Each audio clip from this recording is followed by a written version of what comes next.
우리 찬송가 488장 우리 찬양하면서 우리 수요 예배, 구속사의 맥을 잡는 수요 예배 하나님 앞에 올려드리겠습니다. 488장입니다.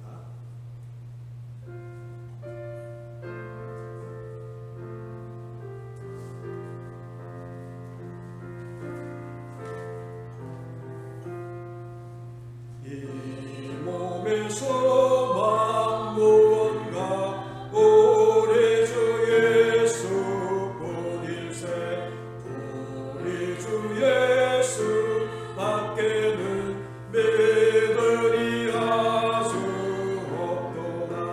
전하의 반석이시니 그 위에 내가 소리가, 그 위에 내가 소리가 무섭게 바라보는 밤 물결이 높이 설레게 우리 주 것이 너에게 소망의 닻을 주리라. 전하의 반석이시니 그 위에 내가 소리라, 그 위에 내가 소리라. 세상에 믿고 모든 것 끊어질 그날 되어 주의 은혜 믿사와 내 소망도 부으리라. 전하의 반석이시니 그 위에 내가 소리라, 그 위에 내가 소리라. 아름다운 천국 올라가 하나님 앞에 배울 때 주의 얼굴 내밀고 모여 시하고 소리라. 전하의 반석이시니 그 위에 내가 소리라, 그 위에 내가. 주 나의 반석이시니, 전하의 반석이시니 그 위에 내가 소리라, 그 위에 내가 소리라. 아멘. 우리 이 시간 같이 합심해서 기도하기를 원합니다. 우리 가정에서 같이 예배드리는 여러분, 우리 지금 대구 경북 지역 특별히 처해 있는 이 환경 여러분 기억하시고 기도해 주시고, 또한 우리 대한민국 24개 나라에서 금지당하고 또한 출입이 제한당하는 그런 이 모습 가운데 있는데 선교사님들이 많이 힘듭니다. 필리핀에서 이제 대구 경북 지역에서 오는 이 한국민들은 출입 금지를 시켰어요. 그리고 조금 더 지나면 이제 48시간 지켜보고 난 다음에 대한민국에 있는 모든 국민들이 들어오는 것을 판단한다라고 이야기하는 그런 지경이 있습니다. 그래서 이 코로나19 사태가 빨리 회복될 수 있도록, 그래서 정상적인 모든 일상으로 돌아가서 힘들어하는 그 모든 자영업자들과 또한 우리 모든 백성들 위해서 기도해 주시고, 또한 우리 교회에 위해서 기도해 주시고, 또한 우리 교회에 많은 기도 제목들이 있죠. 여러분 위해서 같이 합심해서 우리 통성으로 같이 기도하겠습니다. 기도합니다. 할렐루야. 아버지 하나님 감사합니다. 하나님께서 아버지 이 모든 것도 주께서 아버지 축복 가운데 있음을 믿사옵고, 또한 아버지는 인간의 책임이, 또한 우리가 감당해야 될 책임이 우리 가운데 있는 줄 압니다. 아버지 하나님 신천지를 인하여서 아버지 하나님 확산되는 이 모든 것들 아버지 하나님께서 그 악한 세력들을 주여 막아주시옵기를 원하오며, 아버지 또한 그런 일들로 인하여 아버지 대구 경북 지역 아버지 힘들다가 고립되는 가운데 있습니다. 하나님께서 아버지 이 지역을 아버지가 불쌍히 여기시고 아버지 대구 경북 지역을 주여 아버지 회복시켜 주시옵기를 원합니다. 아버지 하나님께서 아버지 그 탐방하 계심을 믿사옵고, 아버지 또한 아버지 이를 배웠으면 모든 의료기관들 아버지 또한 아버지 모든 아버지 중사자가 공직한 사람들 아버지 한 사람한테 다 기억하여 주시옵소서. 아버지 또한 우리 모청들과 아버지 또한 아버지 우리 자녀들과 우리 아버지 연세만 아버지 부모님들 아버지 주께서 지켜주시옵기를 원합니다. 아버지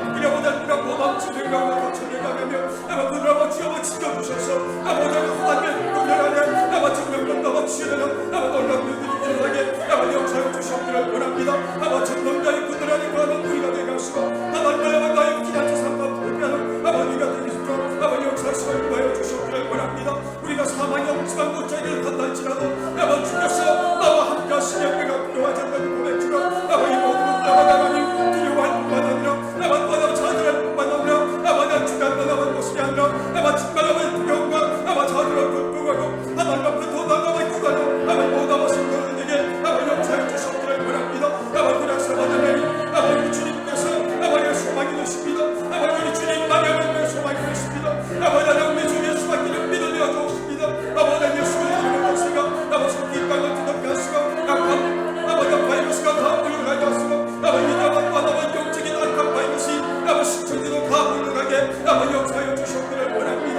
아버지 대구 기쁨에 속해 있는 모든 것들 아버지 건강과 지키시고 아버지 주여 아버지 몸길을 통하여서 아버지 가정 예배도 회복되어지게 아버지 역사하시고 인도하여 주셨기를 원합니다.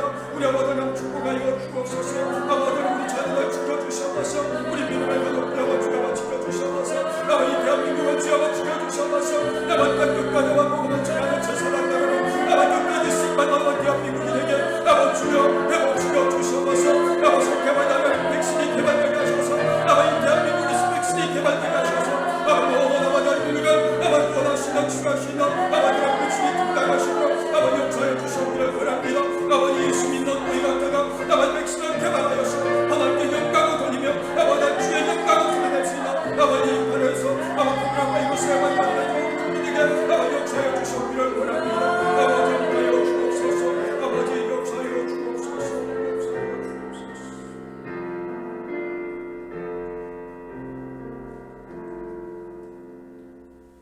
하나님 아버지 우리의 소망은 오직 예수 그리스도뿐입니다. 정말 우리가 믿고 의지할 분은 예수 그리스도밖에 없습니다.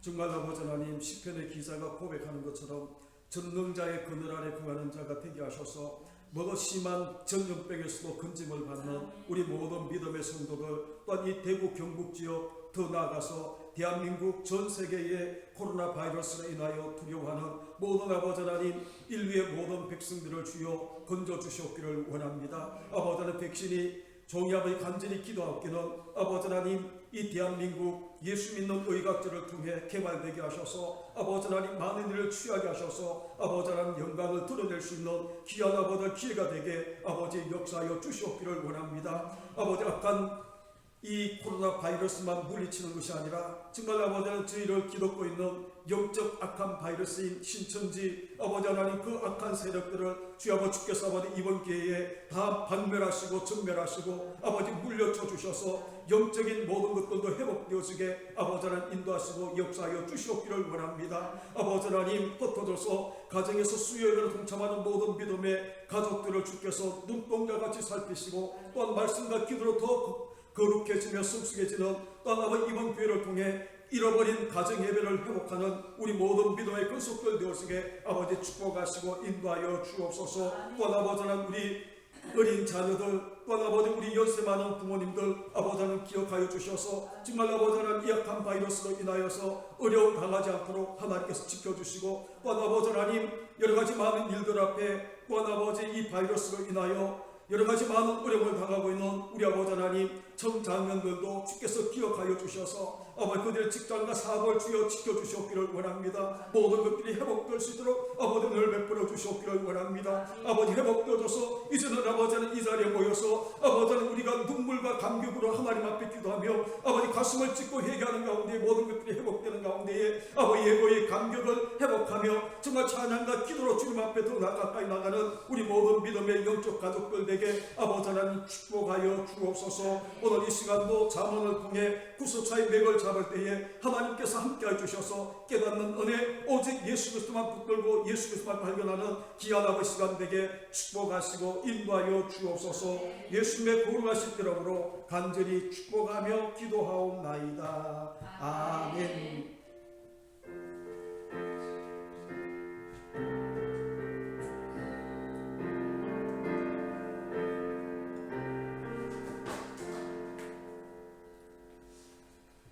우리 영상으로 우리 수요 성경 공부를 같이 나누는데 우리 시편 몇 번을 드렸지만 오늘은 잠언 우리가 같이 모여서 하기까지는 한 번씩 하는 게 좋을 것 같아서 우리 잠언하고 다음 주는 우리 전도사하고 그 다음 주는 아가스를 해서 이 시가스를 끝내려고 합니다. 우리 잠언 45페이지 밑에서 두 번째 줄 여러분 보시게 되면 혹시 가지고 있지 않으면 제가 우리 교회 홈페이지에 올려놓겠습니다. 교회 홈페이지는 여러분 주보 앞에 보게 되면 있습니다. 나중에 이 예배 마치고 나면 우리 단톡방에 우리 교회 홈페이지 주소를 올려놓겠습니다. 그리고 교회 소식을 여러분들이 잘 모를 텐데 교회 소식란에 교회 이 홈페이지에 들어가게 되면 교회 소식란에 주보 이 교회 소식 이 기쁨의 소식이라고 하는 그 란이 올라가 있습니다. 여러분 참고하시기를 바라는데 우리 이도관 박윤정 집사님 가정이 지난 토요일 날 포항으로 이사를 했습니다. 여러분 위해서 기도 많이 해주시기를 바랍니다. 그러면 우리 잠언서의 말씀을 우리 같이 보는데 잠언이 이 시가스가 많은 분들이 어렵다라고 이야기를 하는데 우리 같이 공부하면서 핵심을 붙들고 우리가 보게 되면 시가스가 어렵지가 않습니다. 특별히 잠언은 어렵지가 않습니다. 자, 우리 그러면 45페이지 밑에서 두 번째 줄 우리가 보면 잠언이라고 되어 있는데 우리 같이 읽죠. 잠언은 다윗의 아들 이스라엘 왕 솔로몬의 잠언이라 사고 시작된다. 우리 성경은 뒷페이지 솔로몬이 잠언 3천을 말하였고 그 모래는 1,005이라 말씀한다. 잠언의 핵심적인 단어는 65회 이상 등장하는 지혜다. 그런데 잠언이 말씀하고 있는 지혜는 철학적인 지혜가 아니라 1. 8장 30절에 이야기하는 창조자요 2. 9장 5절에 이야기하는 잔치에 초대하는 분이요 1장 23절에 이야기하는 나의 신을 부어주며 라고 하는 그 이 분을 이야기하는데 그러면 잠언의 지혜가 누구를 가리키는 건가? 여러분 결론으로 이야기하게 되면 여기 우리가 잠언에서 이야기하고 있는 이 지혜는 예수 그리스도를 이야기합니다.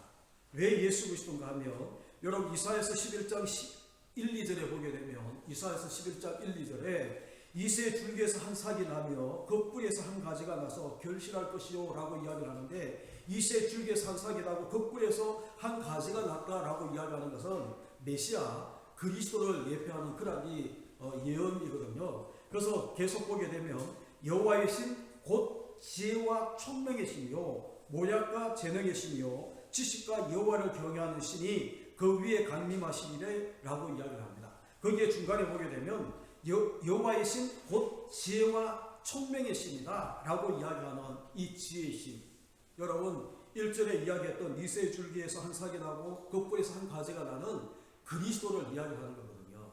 그래서 또 우리가 한 걸음 더 나가게 되면 여러분 이 지혜는 그리스도다라고 이야기할 수 있는 게 뭔가 하면 이 창조자다라고 이야기를 했잖아요.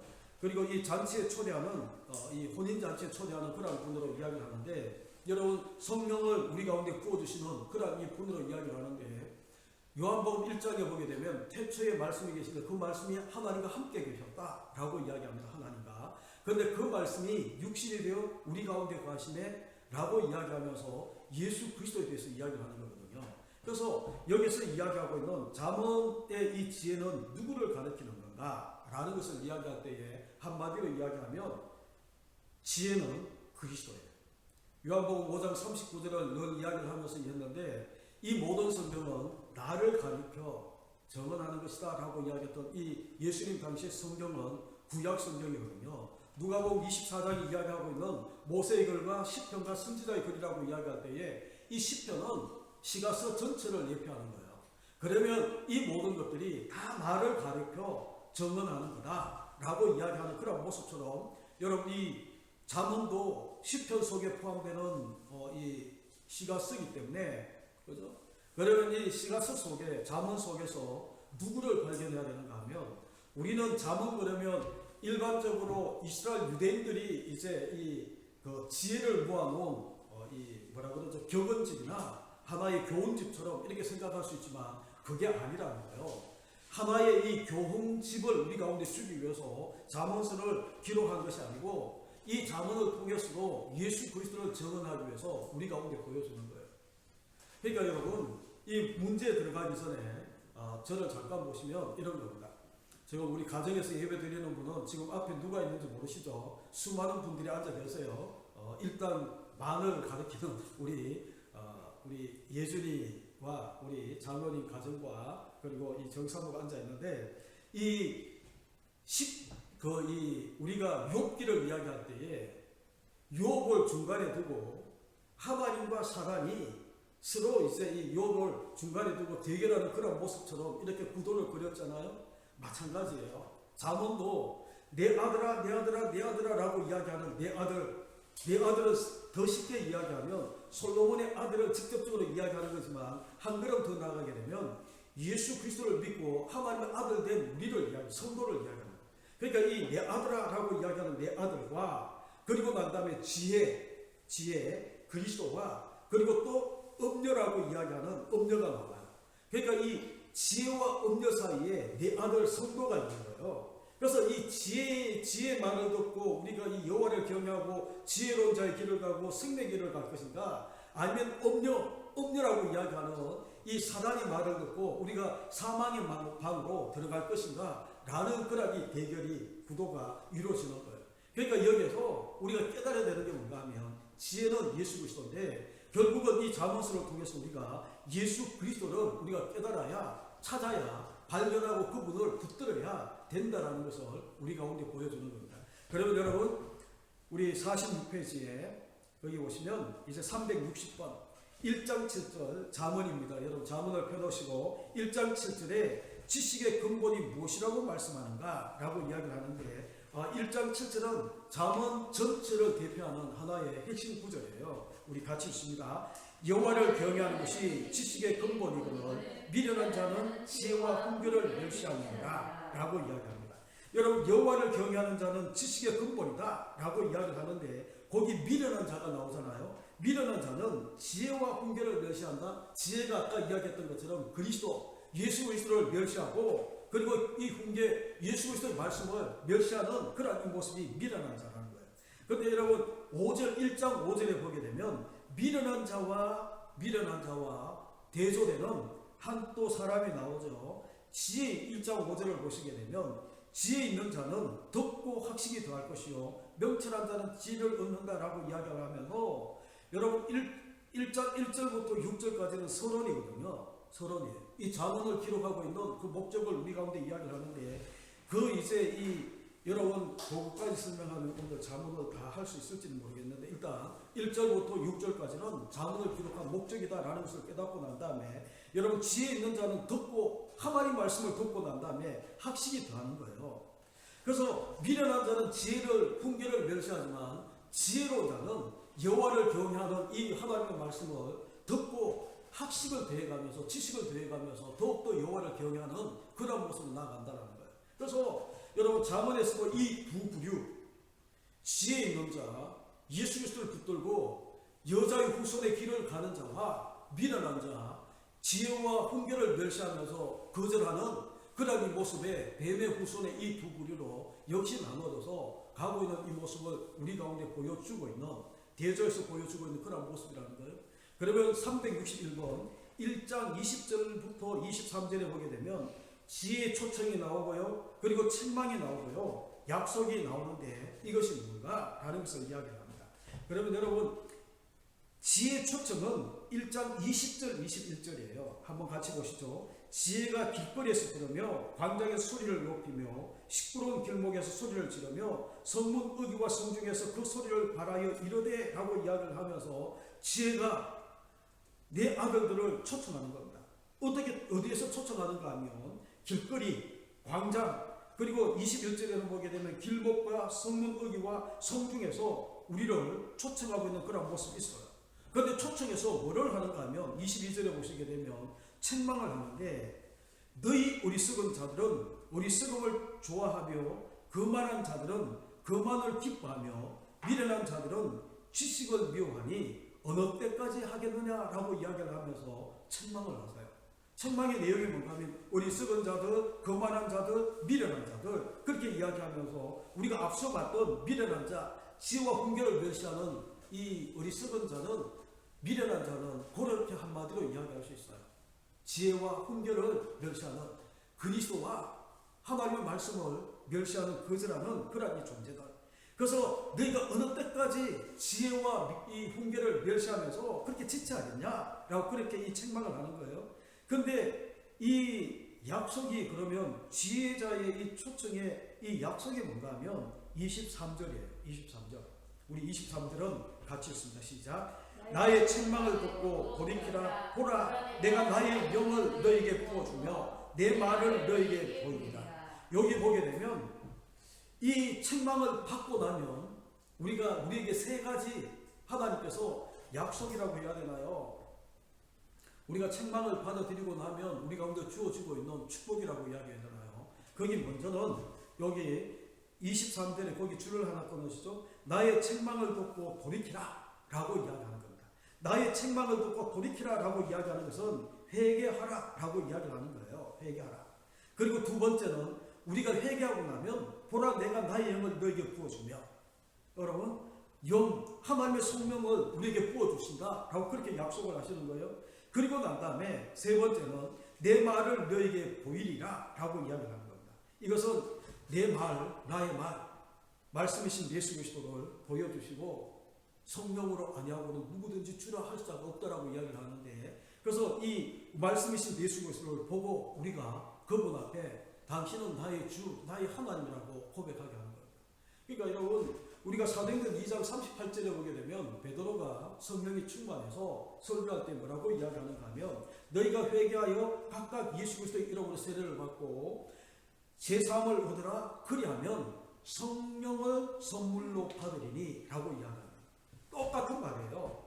너희가 이 책망을 너희가 받고 나의 책망을 듣고 돌이키고 회개하면 나의 영을 너희에게 부어준다라고 이야기하는데, 그리하면 성령을 너희가 선물로 받으리라 라고 이야기하고, 그리고 고린도전서 12장 3절에 보게 되면 누구든지 성령으로 아니하고는 예수를 주라 할 자가 없다라고 이야기하는 그런 모습처럼 이 두 구절이, 신약의 두 구절이 지금 우리 지혜의 초청을 받아서 책망을 우리가 받고 지체하지 아니하고 우리가 회개하고 돌아서게 되면 예수 그리스도까지 성령을 받고 우리가 성령으로 말미암아 예수를 주라 하는 고백까지 우리가 나아간다라고 이야기하는 축복이에요.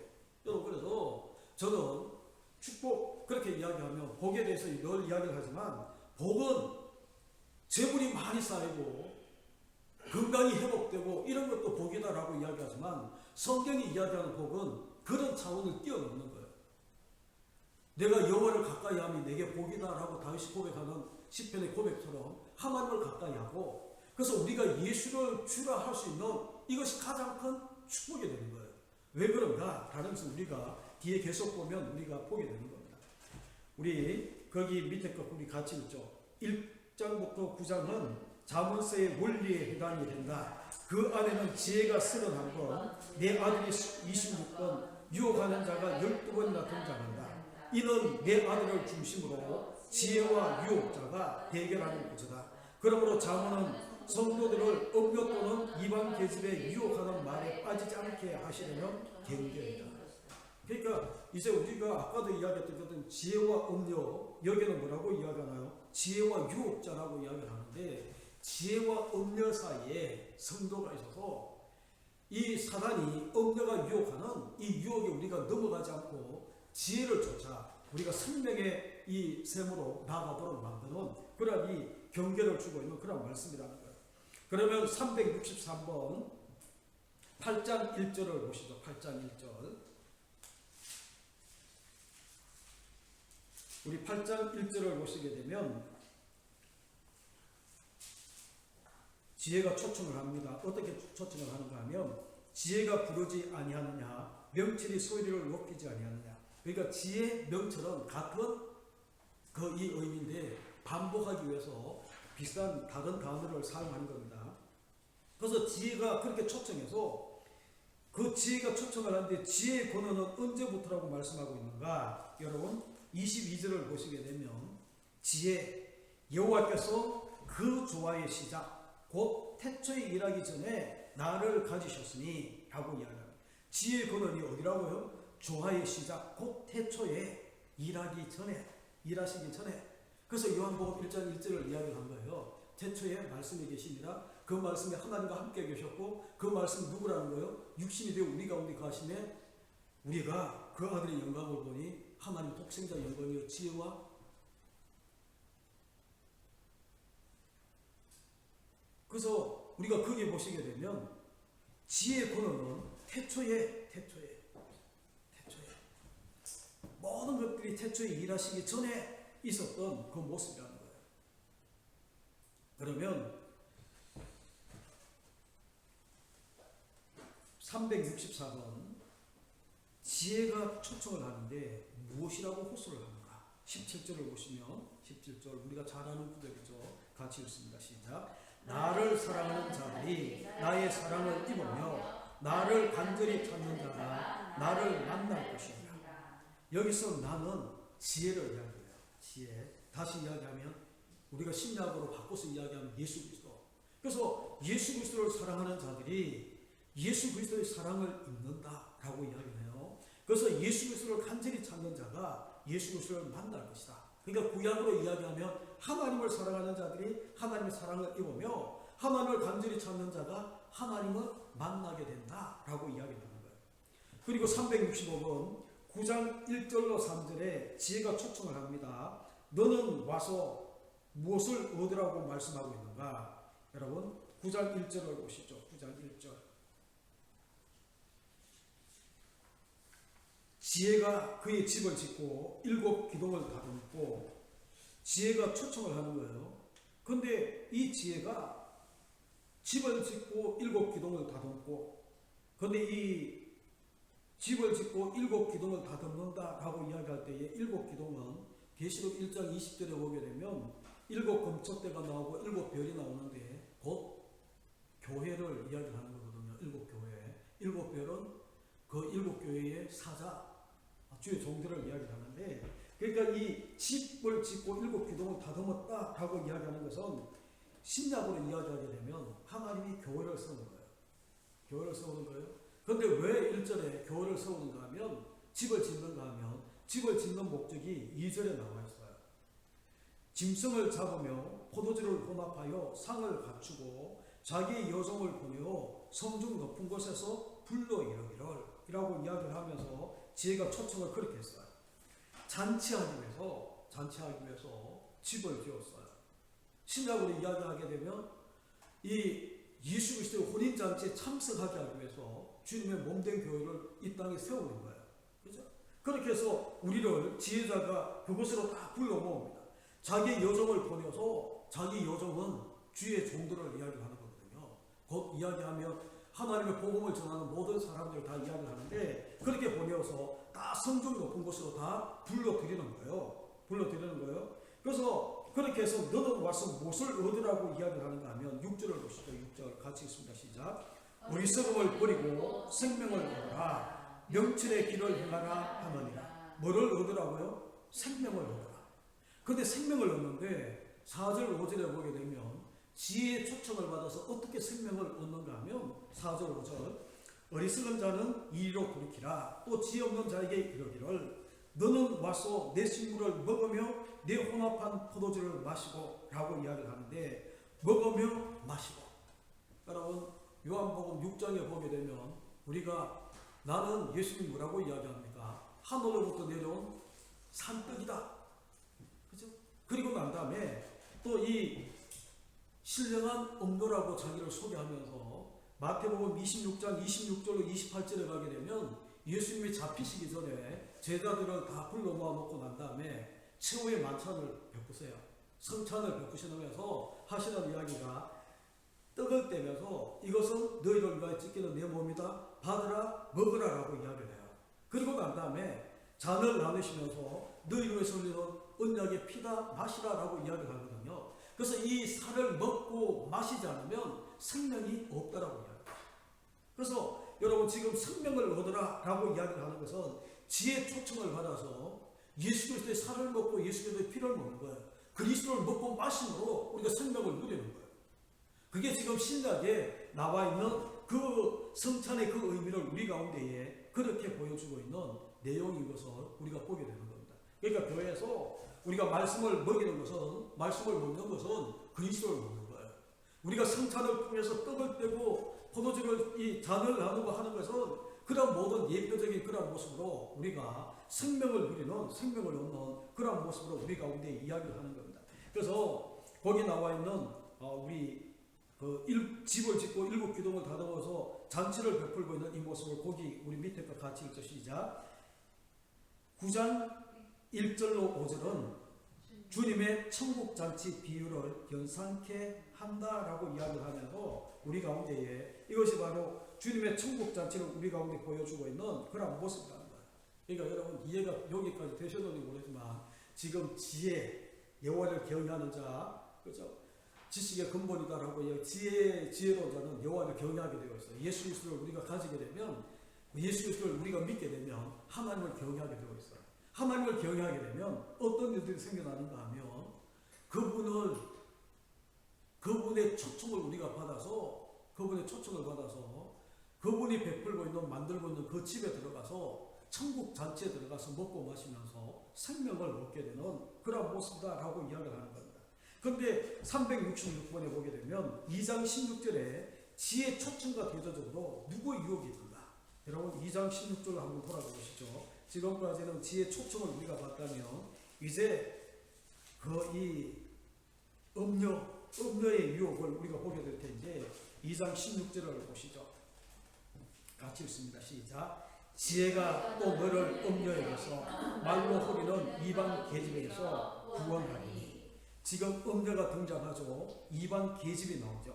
그런데 이 음녀와 이방 계집은 이 뱀의 후손의 계열이에요. 결국은 이제 계시록 19장에 가게 되면 큰 음녀 곧 사단에 대한 이야기가 쭉 나오는데, 여러분 여기서 보게 되면 지금 이 음녀 이방 계집의 이 유혹이 그 가운데 있다라는 것을 우리 가운데 이야기를 하는 겁니다. 그러면 여러분 10절로 올라가셔서 한번 거기 보시게 되면 지혜가 내 마음에 들어가며 지식이 내 영혼을 즐겁게 할 것이다. 지혜가 하는 가장 우선적인 일이 뭔가 하면 우리 마음에 들어오는 거예요. 그 이름을 믿는 자, 그 영접하는 자, 곧 그 이름을 믿는 자는 그렇게 이야기하면서 영접하고 우리가 받아들이게 되면, 그죠? 받아들이게 되면 어떤 일들이 일어나는가 하면 11절에 건실히 너를 지키며 명철이 너를 보호하며, 내 속에 들어온 이 지혜 예수 그리스도가 우리를 지키고 보호하는 거예요. 그러면서 12절에 악한 자의 길과 폐역을 말하는 자에게서 우리를 건져내며 구원한다라는 거예요. 그러면서 우리가 보고 있는 16절에 지혜가, 우리 마음에 들어온 이 지혜가 결국은 음료와 말로 호리는 유혹하는 이방 계집에게서 우리를 구원한다라고 이야기를 하는 겁니다. 그러니까 이 구원하심이 결국은 우리 마음속에 들어와 있는 지혜, 10절에 이야기하는 지혜가 내 마음에 들어가며 라고 이야기하는 예수 그리스도를 영접하고 믿는 그 가운데 들어온 그런 모습을 이야기하는 거고, 그러면 367번 7장 25절에서 27절, 7장 25절을 보시죠. 음녀에게 미혹되면 어떻게 된다라고 경고하는가? 그러니까 24절에 보게 되면 이제 내 아들들아 내 말을 듣고 내 입의 말에 주의하라. 이 아들들은 곧 성도, 우리 자신들을 이야기하는 겁니다. 그러면 25절부터 27절을 같이 읽죠. 시작. 내 마음이 음녀의 길로 치우치지 말며 그 길에 미혹되지 말지어다. 대저 그가 많은 사람을 상하여 엎드려지게 하였나니 그에게 죽은 자가 허다하니라. 그의 집은 서울의 길이라 사망의 방 내려가느니라. 그 이야기합니다. 거기 보시면 이제 음녀의 길은, 여러분 한번 보시죠. 계시록을 한번 보셔야 돼요. 음녀는 17장 1절을 보시게 되면 뭐가 있습니까? 17장 1절 같이 읽죠. 계시록 17장 1절. 또 7 대접을 가진 7 천사 중 하나가 와서 내게 말하여 이르되 이리로 오라. 많은 무리에 앉은 큰 음녀가 받을 심판을 내게 보이리라 라고 이야기를 하면서, 거기 이제 2절에 보게 되면 땅의 임금들도 그와 더불어 음행하고, 그죠? 그러니까 이 세상의 지도자들이 이 음녀 마귀 적그리스도와 음행하는 그러한 이 모습이 거기에 있고, 그리고 난 다음에 이제 5절을 보십시오. 17장 5절. 그의 이마에 이름이 기록되으니 비밀이라 큰 바벨론이라 땅의 음녀들과 가증한 것들의 음이라 라고 이야기를 하면서 그렇게 이야기를 합니다. 그리고 난 다음에 19장 2절을 보십시오. 19장 2절. 그 음녀가 결국은 어떻게 되는가 하면 같이 읽죠. 그의 심판은 참되고 의로운지라 음행으로 땅을 더럽게 한 큰 음녀를 심판하사 자기 종들의 피를 그 음녀의 손에 갚으셨도다라고 이야기를 하면서 이제 이 음녀에 대한 심판이 이루어지고 나면 그 밑에 보게 되면 세마포옷을 입고 이제 우리가 이 혼인잔치에 들어가고 있는 어린 나이 혼인잔치에 들어가고 있는 내용이 그게 펼쳐지는 거예요. 그러니까 여러분 음녀의 미혹을 우리가 받게 되면 어떻게 되는가 하면 거기 나와 있는 27절 끝에 보게 되면 사망의 방으로 내려가다. 그의 집은 스올이고 스올의 길이고 사망의 방으로 내려가는 그런 모습이 있다라는 거예요. 368번에 보게 되면 고린도후서 11장 3절에 이런 미혹은 언제부터 시작되었는가? 언제부터예요? 사도 바울이 고린도후서 11장 3절에 이렇게 이야기합니다. 뱀이 그 관계로 이화를 미혹해 한 것 같이 너희 마음이 그리스도를 향하여 진실함과 깨끗함에서 떠나 부패할까 두려워하노라 라고 이야기를 하면서 뱀이 에덴 동산에서 하와를 미혹한 것 같이 라고 이야기합니다. 이미 에덴 동산에서 이 음녀가 미혹하고 있는, 그래서 이 음녀는 뱀의 후손이다 라고 이야기를 하는 거예요. 그래서 369번에 고린도전서 1장 24절에 그렇다면 성경이 말하는 지혜와 음녀는 누구를 가리키는 건가? 고린도전서 1장 24절에 보게 되면 오직 부르심을 입은 자들에게는 유대인이나 헬라인이나 그리스도는 하나님의 능력이요 하나님의 지혜다라고 이야기를 하면서 그리스도는 하나님의 능력이요 하나님의 지혜, 지혜는 그리스도를 이야기해요. 계시록 19장 2절에 아까 이야기했던 것처럼 그의 심판은 참되고 의로운지라 음행으로 땅을 더럽게 한 큰 음녀를 심판하사 자기 종들의 피를 그의 손에 갚으셨다라고 이야기하는 이 큰 음녀는 곧 사단 마귀를 우리 가운데에 예표하는 겁니다. 그래서 370번에 이제 이 370번부터 중요한 말씀이 또 펼쳐지는데 10장 11절을 여러분이 보시게 되면 자문에는 입이 강조되어 있는데 두 불의 특성이 어떻게 다른가? 여러분 10장만 해도 있죠. 입이란 말이 12번 나와 있어요. 근데 입이 의와 불의 병기로 사용되어져서 의의 병기로 입이 사용되게 되면 거기에 나와 있는 생명샘으로 우리를 이끌게 되고, 그리고 이 불의 병기로 우리가 입이 사용되게 되면 독을 먹으면 악인의 입이 되어버리는 거예요.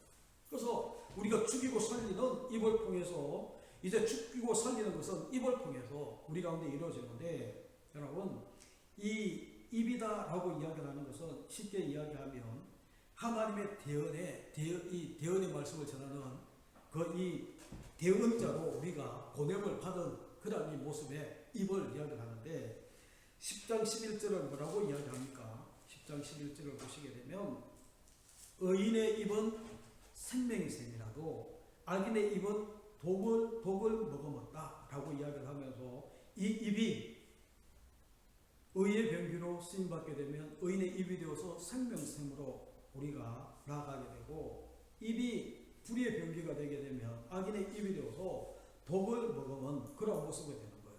그래서 371번에 보게 되면 그러므로 잠언에는 정인에 대한 교훈이 많이 있습니다. 아래 성구들을 찾아 기록하라 라고 이야기를 했는데 여러분 한번 우리 찾아서 한번 보시죠. 우리 25장 13절, 제가 너무 빨리 하나요? 25장 13절을 보시게 되면 우리가 잘 아는 내용이죠. 충성된 사자는 그를 보낸 이에게 마치 추수하는 날에 얼음 냉수 같아서 능히 그 주인의 마음을 시원하게 하느니라 라고 이야기합니다. 여기 이 충성된 사자는 대언자예요. 대언자, 하나님 말씀을 전하는 자인데, 근데 그 이제 이 충성된 대언자들은 그를 보낸 이가 누구예요? 예수 그리스도가 우리를 보내는 거거든요. 예수 그리스도가 우리를 보내셔서 마치 수산 날의 얼음 냉수 같아서 능히 그 주인의 마음을 시원케 한다.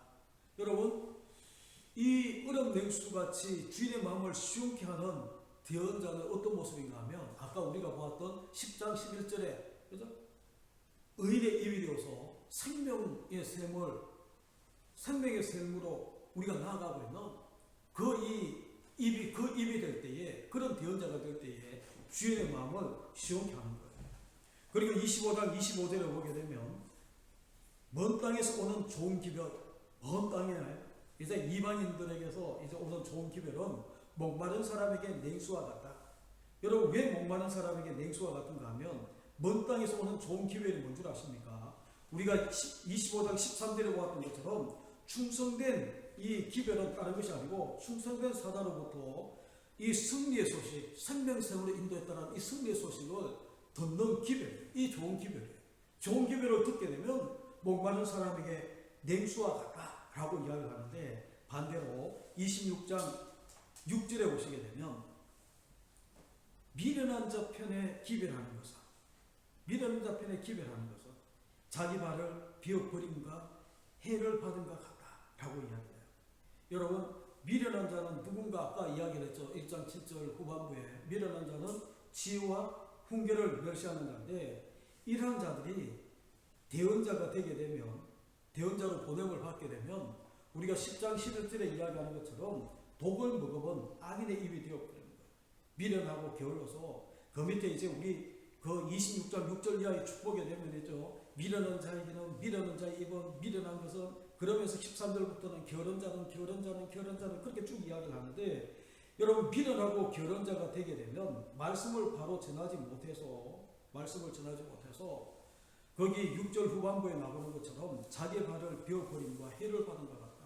왜냐하면 보냄을 받은 대언자는 주님의 입이 되고 주님의 발이 되는 그런 역할이거든요.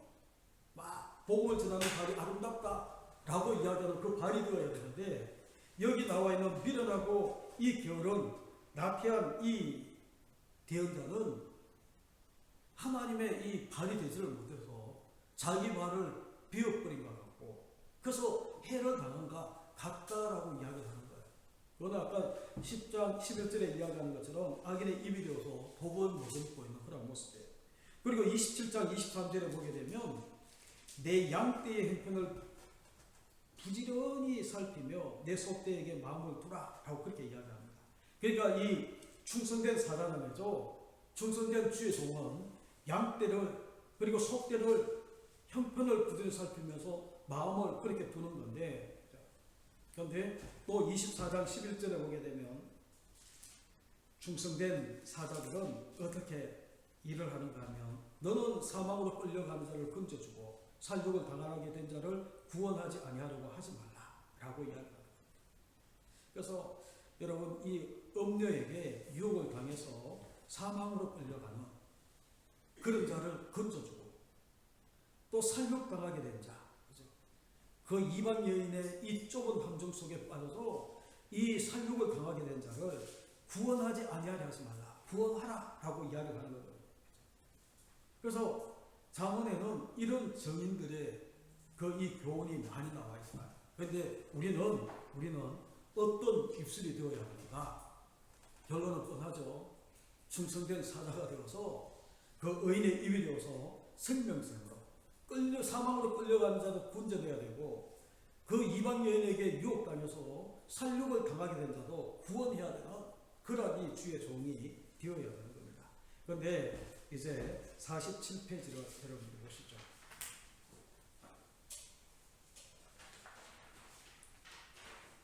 마지막 문제 24장 30절로 34절, 게으른 사역자에 대한 경계가 뭔가? 여러분, 똑같은 말이 6장 6절로 11절에 나와 있어요. 게으른 자는 개미 가서 지혜를 배우라 라고 이야기를 하면서, 내가 게으른 자의 밭과 지 없는 자의 포도원을 지나본 적 쭉 이야기를 하면서 그 내용들, 내가 좀 더 자자, 좀 더 졸자, 손을 보고 좀 더 누워있자, 내 빈공이 강도같이 오고 내 궁핍이 궁사같이 이런다라고 이야기하는 말이 6장에도 나와 있어요. 6장 10절 11절에. 그러면 여러분, 여기 게으른 사역자에 대한 경계가 뭔가? 거기 한 절 한 절 한번 보시죠. 내가 게으른 자의 밭과 지혜 없는 자의 포도원을 지나며 본참. 내가 지혜자요, 그리스도요. 포도원은 뭡니까? 이사야서 보게 되면 이사야는 교회를 포도원에 많이 비유합니다. 그래서 이사야서 5장 4절에 보게 되면 내가 좋은 포도 맺기를 기다렸거늘 덜 포도를 맺힘이 어찌미뇨라고 그렇게 책망을 하거든요. 그죠? 그래서 이 그런 포도원, 그러니까 이 게으른 사역자, 지혜 없는 사역자의 이 섬김에 대해서 이야기를 하는데, 그렇게 되게 되면 가시덤불이 그 전부에 덮어지고 지면이 거친 풀로 덮여져서 돌담이 무너져 있고, 그래서 이 모습을 보고 난 다음에 황폐되어 있는 그런 모습이에요. 내가 보고 생각이 깊었고 내가 보고 훈계를 받아오라. 그러면서 이제 주고 있는 그 훈계와 그 이 교훈이 뭔가 하면, 네가 좀 더 자자, 좀 더 졸자, 손을 보고 좀 더 누워있자 하니 내 빈공이 강도와 같이 오고 내 궁핍이 군사같이 이르리라 라고 이야기를 하면서, 여러분 우리가 이 겨력에 그렇게 하게 되면 강도, 빈궁과 궁핍은 강도와 군사같이 이른다라고 이야기하는 것은 악의 세력이 이렇게 강도나 군사같이 갑자기 우리 가운데 몰아닥치는 그런 모습을 이야기하는 거예요. 악의 세력이 그렇게 몰아붙이는 거예요. 그런데 여러분, 우리가 여기서 하나 깨달아야 되는 게 있어요. 우리가 여기 좋은, 아까 이사야서 5장 4절에 이야기하는 내가 좋은 포도 맺기를 기다렸거늘 덜 포도 맺힘이 어찌미뇨, 겨루고 나태한 이 주의 종이 포도원을, 교회를 그렇게 관리 못해서 이 덜 포도 맺힘이 어찌미냐 라고 탄식하는데, 여러분 한 구절을 찾아보시죠. 요거하고 반대되는 구절이 있는데, 이사야서 27장 그 두 페이지를 열시면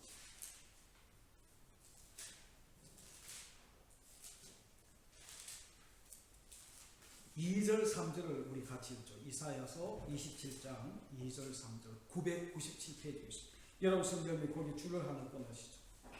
2절 3절 같이 읽습니다. 시작. 그날에 너희는 아름다운 포도원을 두고 노래를 부를지어다. 나 여호와는 포도원 지기가 되며 때때로 물을 주며 밤낮으로 간수하여 아무든지 이를 해치지 못하게 하리로다. 아멘.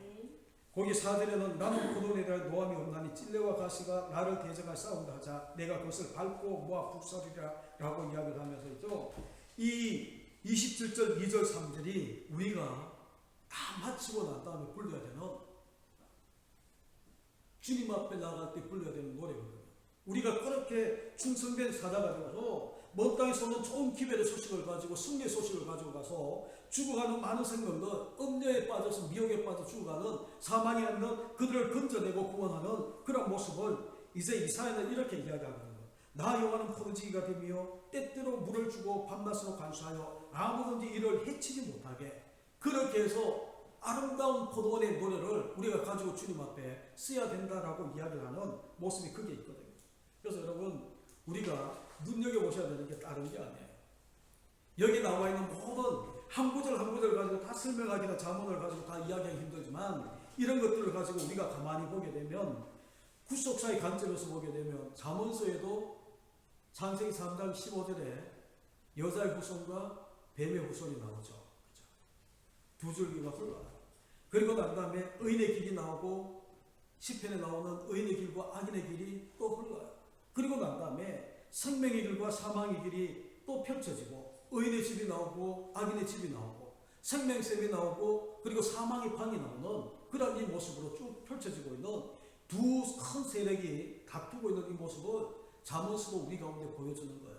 지금 우리도 똑같아요. 아들이 여기 있지만 지혜 그리스도와 지혜자이신 그리스도와 음녀의 사단이 우리를 중간에 두고 대적하는 모습이에요. 욥을 중간에 두고 하나님과 사단이 대결하는 모습처럼 그렇게 이야기해서, 여러분 사단과 음녀가 하나님의 대적자가 될 수 있는 자리는 없어요. 그런데 우리를 두고 미혹하며 그렇게 싸우는 거예요. 그래서 우리가 지금도 똑같은 거예요. 지금도 내 앞에는 의인의 길이 있고 악인의 길이 있고, 그리고 생명의 길이 있고 사망의 길이 있고, 뱀의 후손의 길을 쫓을 것인가, 또 여자의 후손의 길을 쫓을 것인가. 우리가 창세기에서 보았던 것처럼 노아 홍수 시절에 사람의 아들들이 사람의 딸의 아름다움을 보고 보죠. 아름다움을 보고 들어가서 장가들어 결혼해서 아들을 낳은 데 네피림이 되는 그런 모습처럼 우리가 그 길을 갈 것인가? 아니면 노아처럼 은혜를 입어서 정말 하나님의 구원의 방주에 들어가서 새로운 하나님의 창조의 생명에 그 이 샘이 되어서 많은 생명은 인류에 계속 흘러넘치게 만드는 그런 존재가 될 것인가? 라는 것이 펼쳐지는 거예요. 그래서 여러분, 하나님을 경외하는 사람이 이 시대의 지혜자입니다. 여호와를 경외하는 자가 지혜자예요. 그러면 우리 거기 밑에 같이 한번 읽죠. 시작. 잠언에서는 지혜를 통해서 그리스도를 만나게 되고, 음료를 통해서 사탄의 실체를 보게 되고, 아들을 통해서 나 자신의 정체성을 깨닫게 되고, 충성된 사자를 통해서 정인된 사명을 각성케 한다. 그러니까 이 잠언을 통해서 요 네 가지, 지혜를 통해서 그리스도를 만나야 되고, 음료를 통해서 사단의 정체를 알아야 되고, 아들을 통해서 나 자신의 정체성을 우리가 알아야 되고, 그리고 충성된 사자가 되어서 우리에게 주어진 사명이 뭔가를 깨닫는 그런 이것을 잠언을 통해서 우리가 깨닫고 이 길을 걸어가야 되는 충성된 사자로 부름을 받은 저와 여러분입니다. 그래서 여호와를 경외해야 충성된 사자가 되는 거예요. 지혜자가 되는 거예요. 오늘 이 잠언을 잘 정리하시고, 여러분 빨리 우리가 진행했지만 아마 우리 심장모님이 이 단톡에 올려놓게 되면 여러분이 다시 들어보시고 그렇게 잠언을 잘 정리할 수 있기를 바랍니다. 기도하겠습니다. 하나님 아버지 감사합니다.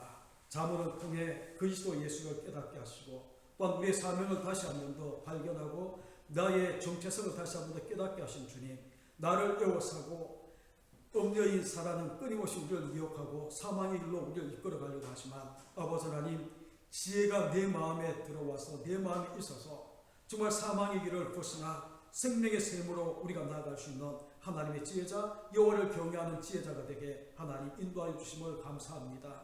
또한 이 어려운 시대에, 어려운 시절에, 또한 코로나19로 인하여서 정말 많은 사람들이 두려움과 정말 세상 사람들이 코리아 포비아로 두려워하는 이러한 때에 정말 이 대한민국, 또한 특별히 이 대구 땅 아버지 긍휼히 여기시고 회복시켜 주셔서 대한민국이 정말 공포와 두려움을 주는 코리아 포비아가 되는 그런 대상이 아니라 정말 세상 가운데에 코리아 호프, 정말 대한민국이 소망이 되어서 예수 그리스도를 전가하는 제사장 나라로 소망이 되어서 그들 가운데에 사랑을 받고 또한 더욱더 친구가 되고 축복의 통로가 되는 우리 대한민국 주의 백성들에게, 또한 주의 자녀들에게 하나님 은혜를 베풀어 주옵소서. 이를 위해 계속 우리가 기도하게 하시고, 또한 이 기도하는 가운데에 하나님 우리가 구하고 원하는 것보다 더 큰 하나님의 영적인 축복과 육적인 회복이 있는 이 땅, 이 기회가 되게 하나님 은혜를 베풀어 주옵소서. 지금은 우리 주 예수 그리스도의 은혜와